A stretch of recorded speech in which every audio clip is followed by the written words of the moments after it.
And I guess now it's time for my talk. I will be today talking about mean stack and especially how to bring Angular 2 to the mean stack as the default mean stack. If you are familiar about it, it's Angular 1, and it's a fairly kind of corporate thing. So if you are old enough, you know this LAMP, which was back in the days de facto kind of stack that everybody was building applications with.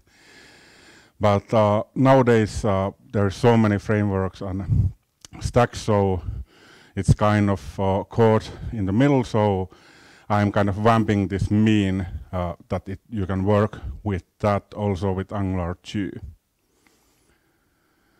So if you don't know about mean, so the mean is MongoDB, Express.js, Angular, and Node.js. So the aim is basically that it has a database, MongoDB, and that's the one and only de facto standard on NoSQL databases. If you are building very large applications, probably you want to use Amazon Web Services, so they have their own NoSQL database called DynamoDB, but otherwise you want to use MongoDB. And Express is basically the router. Node.js server, it needs some router, so even this Angular universal stuff, it uses Express.js for serving static assets and stuff. And AngularJS, everybody knows what it is. And Node.js, it's basically built on this V8 JavaScript engine, and it's growing quite rapidly, so there's new features coming there, and also it brings up to some pain point that you need to upgrade to Node 6 and probably Node 7 if you are building next generation apps. So it's kind of a couple of days back we upgraded from a coworker's computer.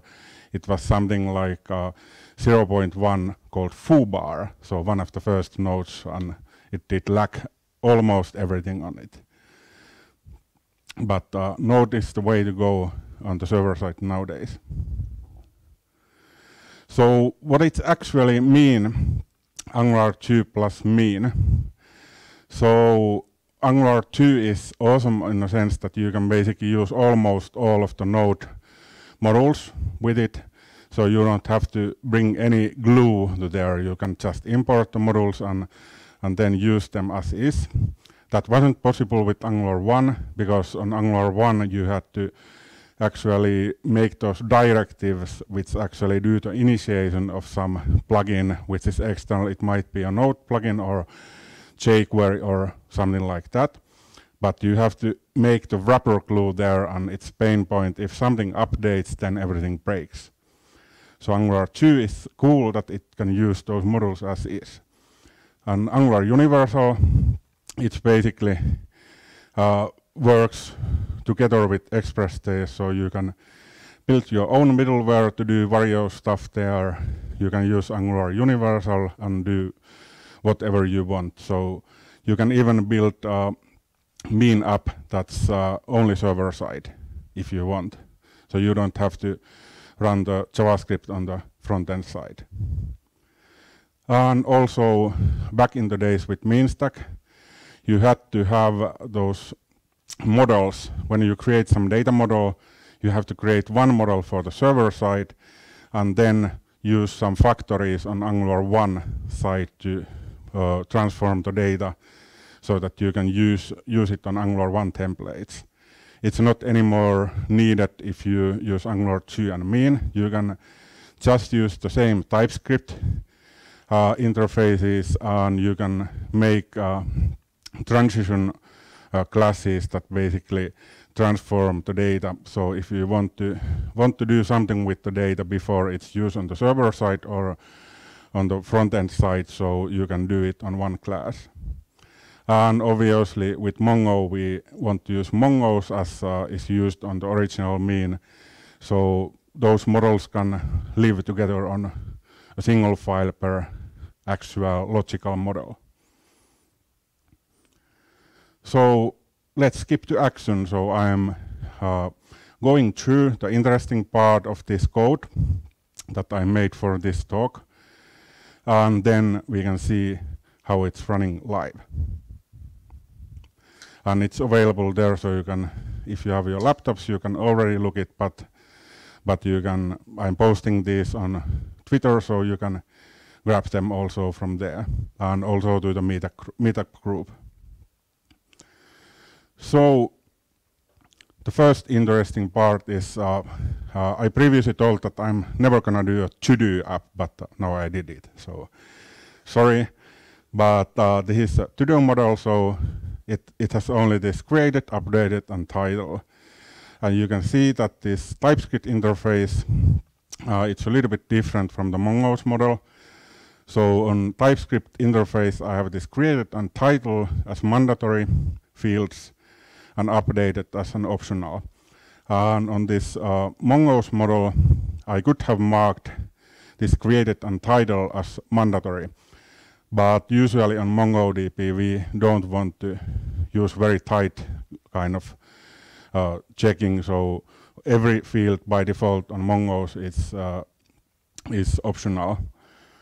And well, also on Mongoose schema, it will mark underscore ID and underscore V.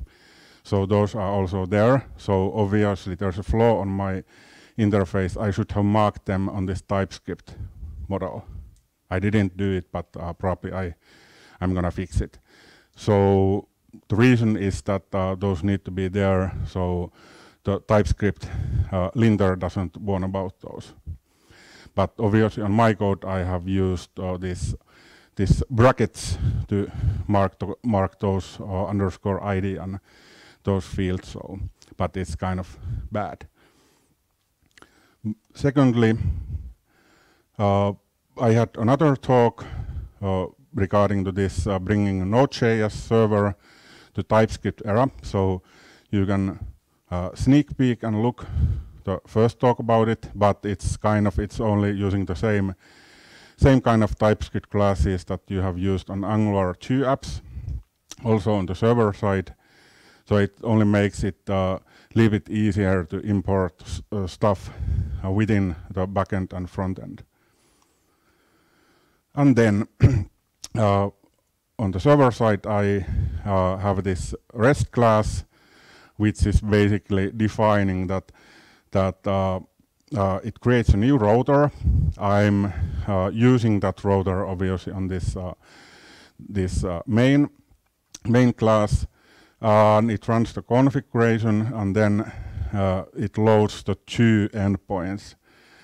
And the two endpoints are to-do and default.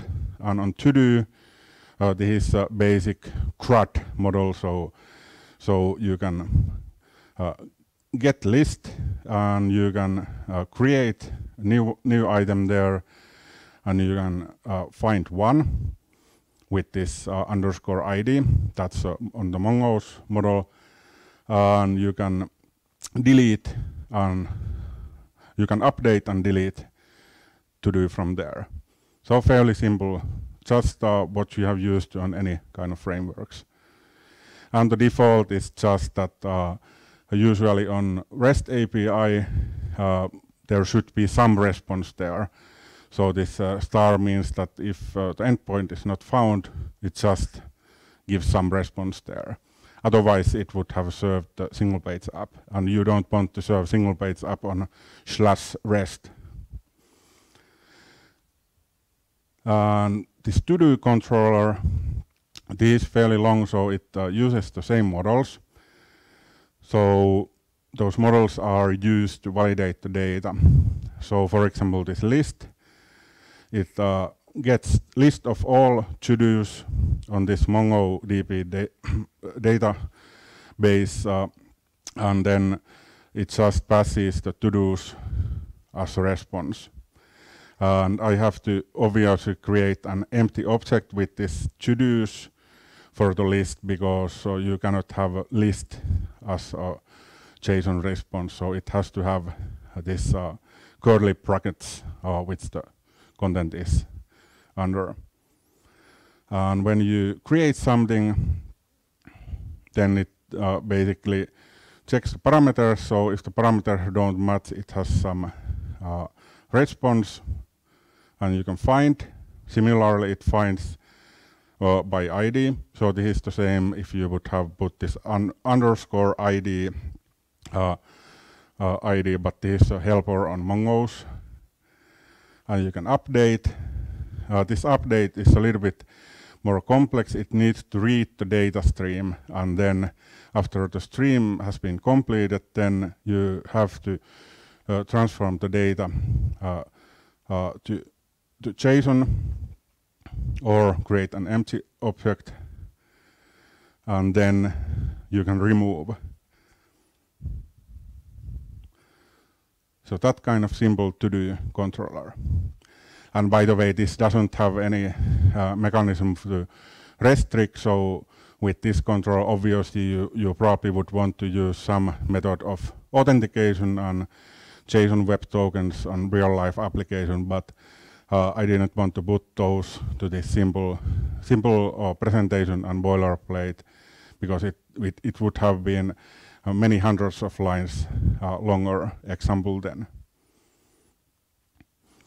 And then we are moving to the front-end side. So this is almost exactly the same as is on the Angular.io examples. So, and this is using the RC5 Angular 2. So instead of loading the app component, we are now loading the app module. And we are importing the main style, so this contains some layout stuff and normalization, and this is a stylus. So if you are not familiar with stylus, it's pretty much the same as SAS and SCSS, but it's a little bit easier syntax to work with. You don't have to put all of the curly brackets and stuff there.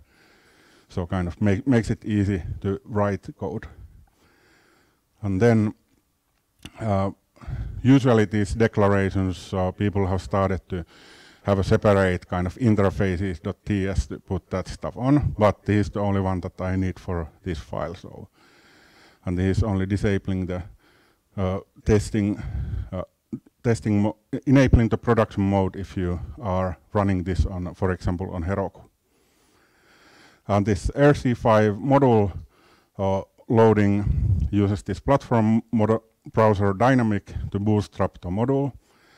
And if we look this app module, so this imports now everything that used to be on this main.ts, or on my case it's called client.ts. So the Angular 2 team has split the stuff so that many of the pipes that were loaded by default, like date pipe and JSON pipe and stuff, those are on the common module. And forms module, it even has the ng model and all of the rest of the form stuff. So in practice, it means that now the Angular 2 apps are even bigger than they used to be, because you have to import more stuff. But I don't know if somebody could take my phone and get people from outside. Josep or Panu?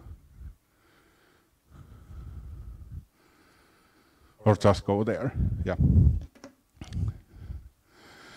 But on my case, I have to import all of the view components. So on my routing, I have this front page, and I have to-dos view.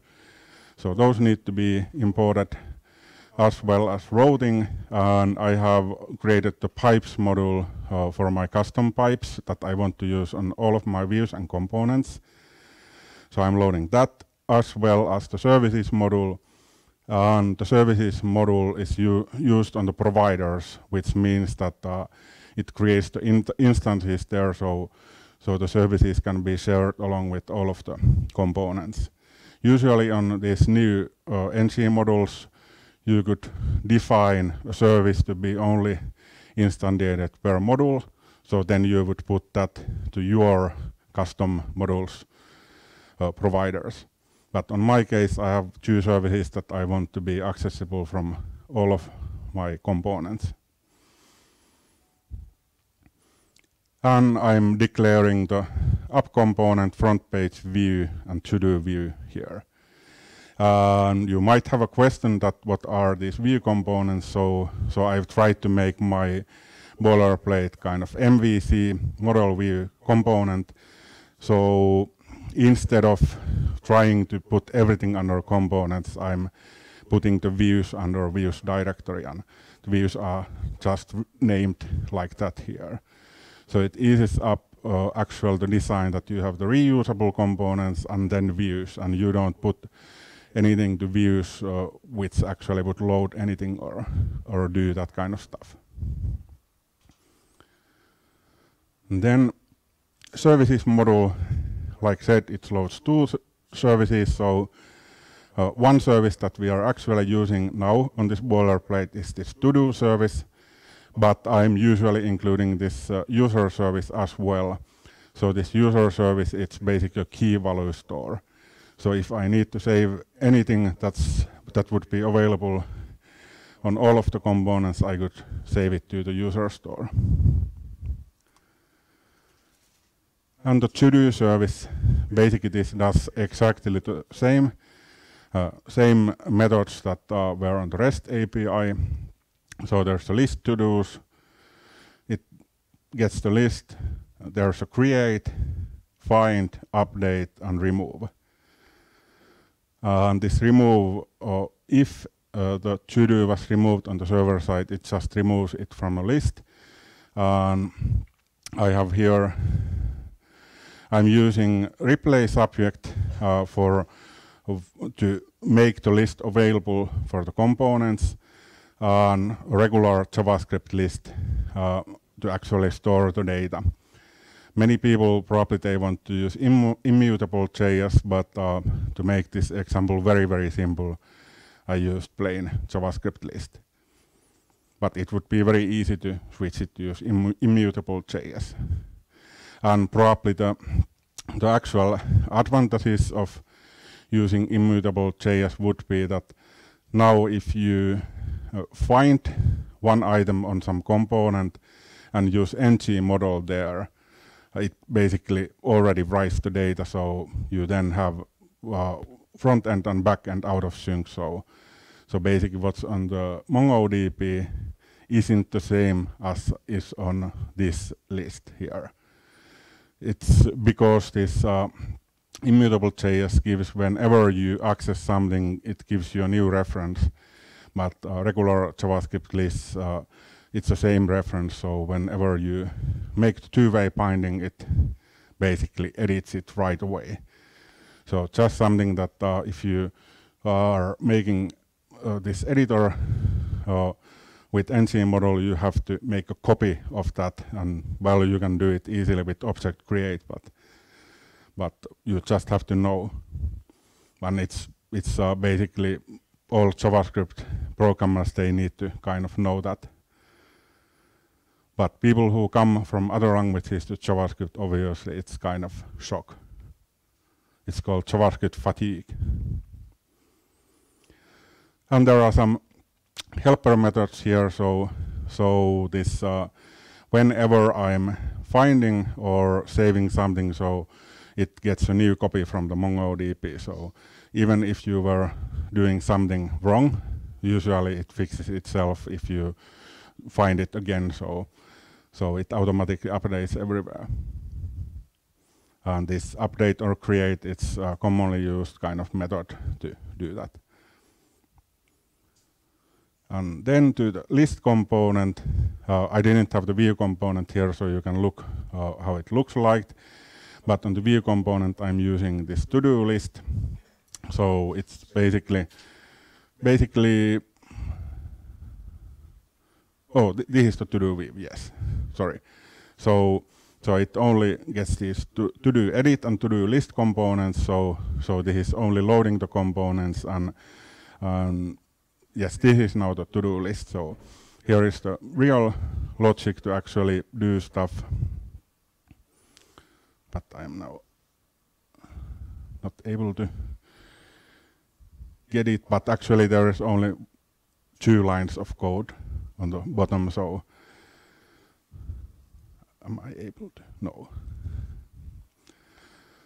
So there is only on constructor I'm subscribing to this to-dos, which was the replay subject, and then whenever it changes, it makes a reference to this local entity to-dos, which is used on the template. So you can do then let to-do of to-dos.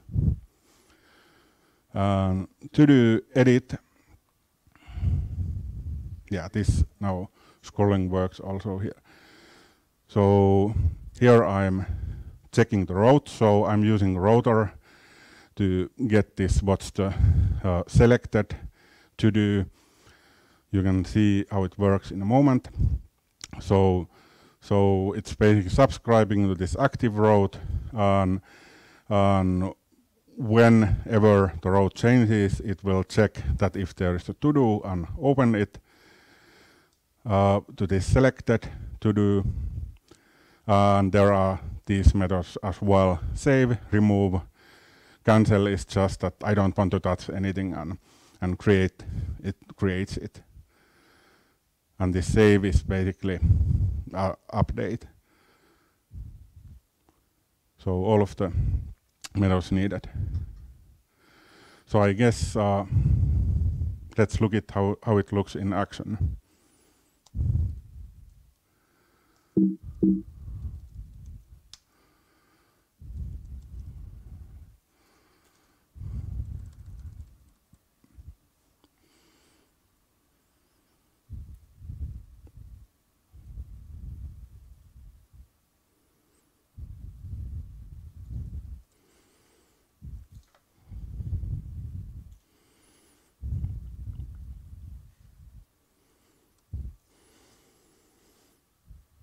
So you have a list of to-dos. You can edit them.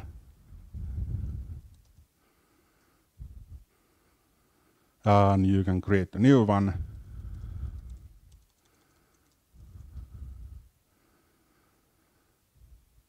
And you can remove it, create new one. And I'm reloading this so you can see that it stays the same. So it's using the data there. So fairly much code for this simple thing.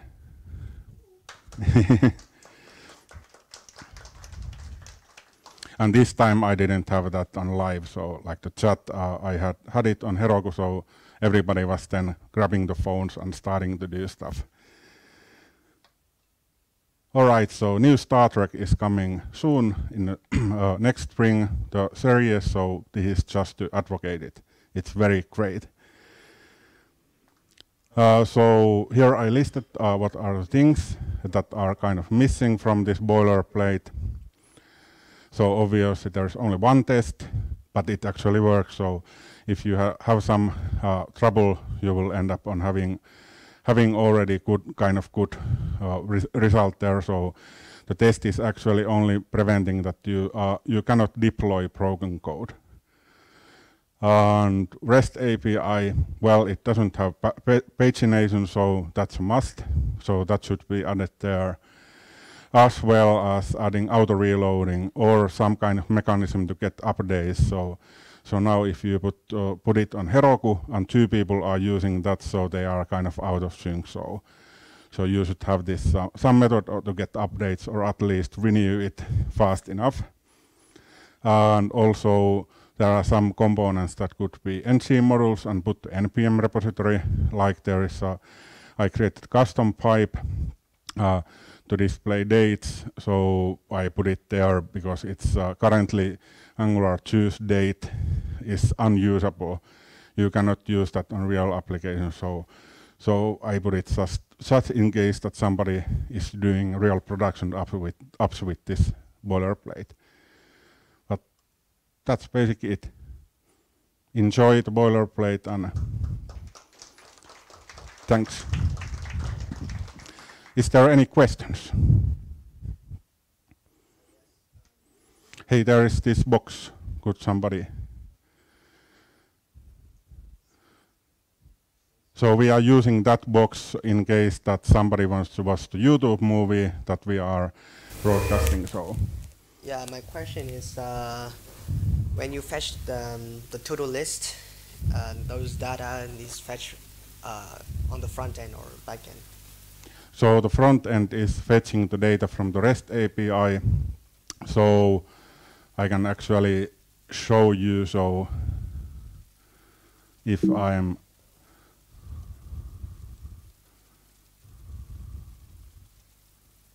so it comes like that. Okay. Yeah. Okay. Then my second question is there any server rendering in this configuration in this app? Yeah, there isn't server-side rendering on this app. And it's taken care of by Angular 2. Yeah, so it's basically a single-page app. So this actually shows it. So there is only this app here. So if you would use, you could actually put easily Angular Universal here. So then it would basically pre-render the same view, which would continue there.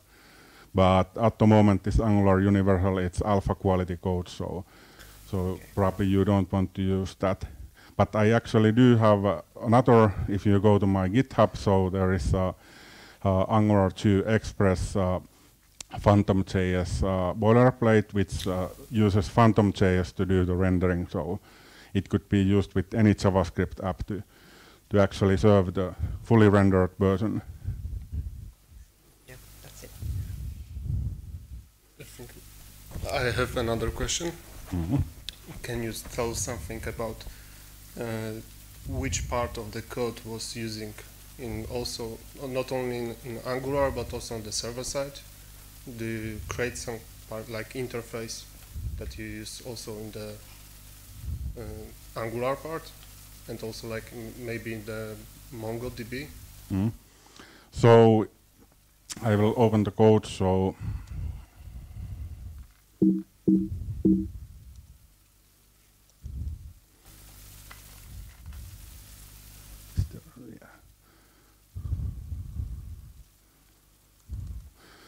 so it's fairly small here, but basically on the source I have this model, so there's only one, like this to-do model.